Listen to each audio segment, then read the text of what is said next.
Shiv Sainiks have gathered outside Matushri, that's the residence of Uddhav Thackeray, as a show of strength in support of Shiv Sena's Uddhav Thackeray. People have gathered there from the Marathi groups, from Uran from the nearby districts. You can see those Shiv Sainiks gathering there at Matushri as a show of support for Uddhav Thackeray.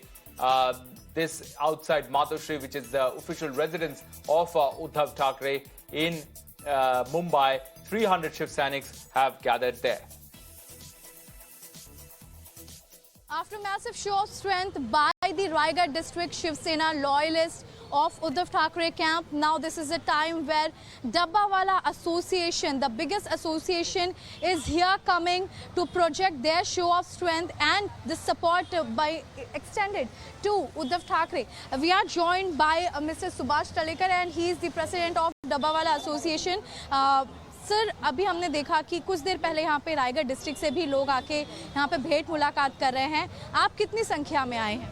लगभग हम यहाँ पे शिष्टमंडल हमारा आया हुआ है और डब्बेवाला आज काम पर है, इसलिए वो काम कर रहा है और डब्बेवाले का जो शिष्टमंडल यहाँ पे आया है और यहाँ आके आदरणीय उद्धव बाला साहब ठाकरे, इनको हम समर्थन करते हैं। इसके पहले भी समर्थन करते आए हैं, इसके बाद भी उनका समर्थन जरूर करेंगे। तरीके से तलेकर साहब, दुविधा हो गई थी जब हमने देखा जो कभी 66 इयर्स में नहीं हुआ, अब ये सेना पार्टी बढ़ चुकी है, तो ऐसे में आपको किसी तरीके की कश्मकश थी कि कौन से कैंप में जाना है, किसका समर्थन करना है? हमारे लिए कोई दुविधा नहीं थी। उद्धव बाला साहब ठाकरे यानी बाला साहब के वो चिरंजीव है, उनकी विचारधारा उनके पास है, उनकी हिंदुत्व की विचारधारा उनके पास है, इसलिए हमारे लिए कोई दुविधा नहीं थी। इसलिए मुंबई का डब्बेवाला उद्धव बाला साहब ठाकरे के साथ में है। लेकिन आपको कहां तक लगता है, देखिए आप सबसे बड़े इंटीग्रल पार्ट है जहां पे हम बात करते हैं, इतना मान सम्मान है, डब्बावाला जैसे मुंबई रुक सी जाती है आप लोगों के बगैर, हिंदुत्व छोड़ दिया गया, यहाँ पे आप इस बात से कितना सहमत हैं? जी नहीं, शिवसेना और हिंदुत्व एक ही है। शिवसेना ने कभी हिंदुत्व छोड़ा नहीं है, ना बाला साहब ठाकरे ने छोड़ा था, ना आदरणीय उद्धव बाला साहब ठाकरे ने छोड़ा हुआ है। तो मुंबई का डब्बेवाला हिंदुत्व के साथ जुड़ा है, आदरणीय उद्धव बाला साहब ठाकरे के साथ में जुड़ा हुआ है। सादर करण्यात येत आहे आणि ती बनवण्यात येत आहेत असा आरोप होतोय। काही प्रतिज्ञापत्र जप्त देखील करण्यात आली, याबाबत तुमचं काय म्हणणं? आजपर्यंत एकही बोगस पत्र निवडणूक आयोगाकडे सादर केलं गेलं नाही। जे आपण म्हणताय की काही बोगस पत्र, काही प्रतिज्ञापत्र पकडली गेली आहेत, त्यांचा तपास चालू आहे। त्या लोकांना पोलिसांनी बोलवलंय, त्याची तपासणी होईल।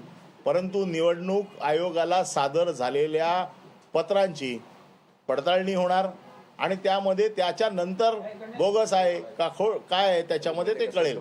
त्यामुळे आज कुठल्याही प्रतिज्ञापत्राला बोगस म्हणणं हे अतिशय चुकीचं आहे।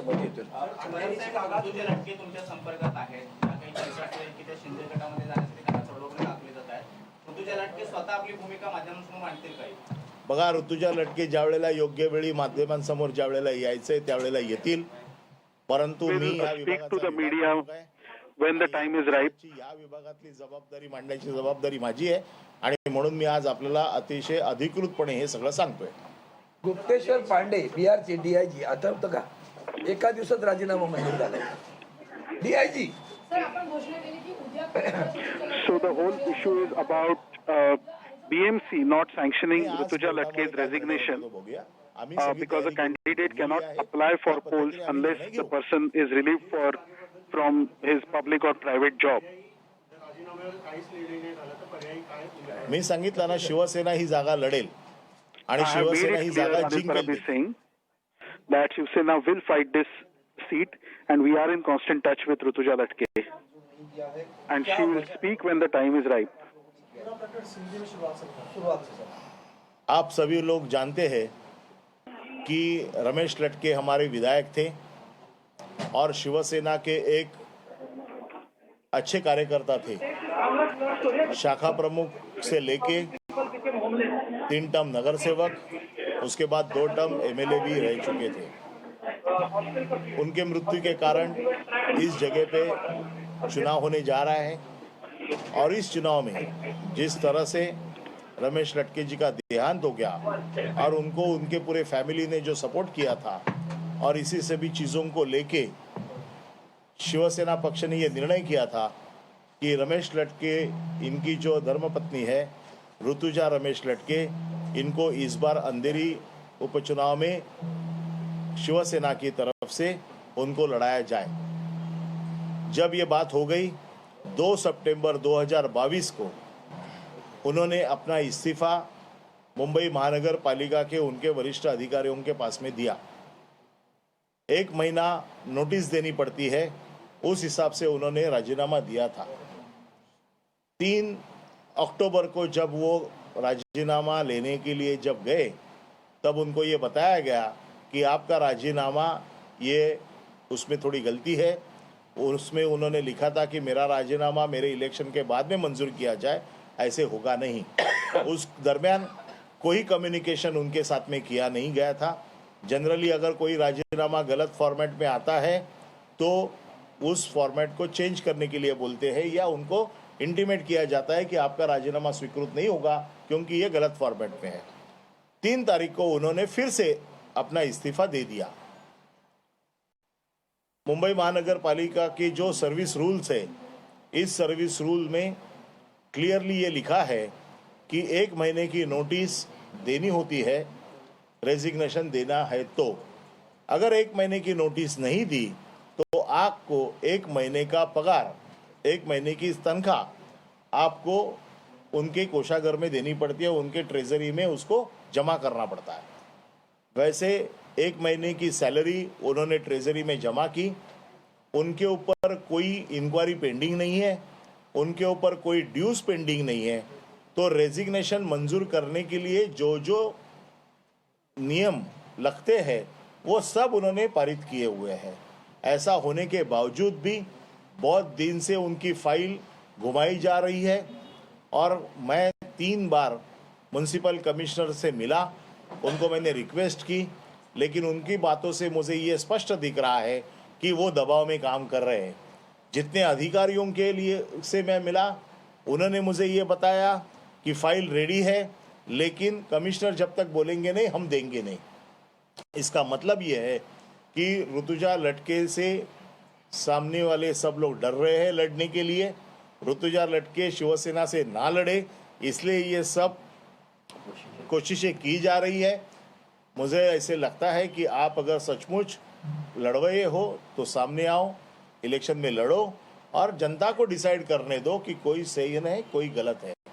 आज के तारीख में ऋतुजा लटके के बारे में हम माध्यम से ही सुन रहे हैं कि उनको शिंदे गुट में जाने के लिए उनके ऊपर दबाव है। उनको ये कहा जा रहा है कि हमारे पास आ जाओ, आपका रेजिग्नेशन तुरंत मंजूर होगा। कोई लोगों ने, पत्रकारों ने मुझे ये भी बताया कि उनको मिनिस्ट्री की ऑफर दी जा रही है। लेकिन मैं ये कहना चाहता हूँ कि रमेश लटके की जो फैमिली है वो शिवसेना से बंधी हुई है और शिवसेना का बहुत सच्चा कड़वट कार्यकर्ता रमेश लटके था। उनकी फैमिली आज हमारे साथ में है और पूरी तरह से शिवसेना के साथ में रहेगी। पिछले कुछ दिनों में आपको शायद याद होगा, बांद्रा वेस्ट में वड़ंजू नाम का हमारा एक कार्यकर्ता था जिसने 2 लड़कियों की जान बचाते समय उसकी जान चली गई। उसके बारे में भारतीय जनता पक्ष के नेता ने कहा कि वो हमारा कार्यकर्ता है। उसकी फैमिली तुरंत मातोश्री में आई और उद्धव साहब से ये कहा कि साहब ये देखो, हमारे हाथ में आज भी शिवबंधन है, हमारा कार्यकर्ता जो हमारा रमेश था वो शिवसेना का था और वो आज भी शिवसेना से ही हम लोग सब लोग जुड़े हुए हैं। तो ये शिवसेना का जो एक फैमिली का जुड़ना है वो ऐसे किसी दबाव में टूटेगा नहीं। लेकिन जिस तरह से राजनीति चल रही है, जिस तरह से दबाव बढ़ाया जा रहा है, अधिकारी सब दबाव में काम कर रहे हैं। हमारा कहना ऐसा है, नियम से करो। मैंने कमिश्नर साहब से ये भी कहा कि आप मुझे लिखित स्वरूप में दे दो कि अगर उसका रेजिग्नेशन अगर रिजेक्ट कर रहा है तो आप लिखित स्वरूप में दे दो कि कौन से कारण से आप उसका रेजिग्नेशन रिफ्यूज कर रहे हो। लेकिन वो भी नहीं दे रहे, फाइल में घुमाते जा रहा है। बेचारी ऋतुजा लटके 2 दिन कॉरपोरेशन में सुबह से शाम तक बिठाया। आज भी उनको बोला कि कल सुबह आ जाओ, कल अगर वो ऑफिसर आया तो हम सोचेंगे। ये सब जानबूझ के किया जा रहा है और मुझे ऐसे लगता है कि ऋतुजा लटके से सब लोग डर रहे हैं। So you can see Uddhav camp attacking the Shinde camp over there over BMC elections.